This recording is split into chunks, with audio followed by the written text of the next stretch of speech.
Welcome back to Andrea Jean Cleaning and Life Hacks. 30 seconds. Let's say your key fob dies. What I share with you works on pretty much any vehicle. Sometimes there's slight nuances and I will discuss those as well. This dies, you can't get in your vehicle. Flip over your key fob. There's usually some sort of knob on all vehicles. Push this button and then you'll be able to pull out an actual key. Let's see if I can do it here one-handed. Let's see, like that. There we go. Did you see that? And then we have a key. I'm going to talk about here in a second how to actually start your vehicle if you do not have a key start once you get in it. If you're trying to get in your vehicle, you can see here I have a keyhole. Oftentimes this is covered up and you'll just need to pop this off in order to get in the vehicle. Now how do you actually start the vehicle once you are in it?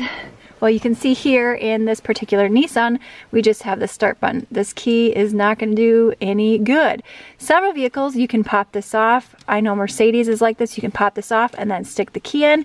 The other thing with Nissan is what you can do in order to start the vehicle. I'm just going to go ahead and put this key back in the fob. There we are, all zipped up in there. Let's just go ahead and shut our door. What you want to do is put your foot on the brake and then you're going to go ahead and tap this in order to start your vehicle. There's some mechanism within this fob, even though it is dead, that sends a signal to be able to start your vehicle because there's no place to put an actual key in it. And if this dies, then you would be SOL.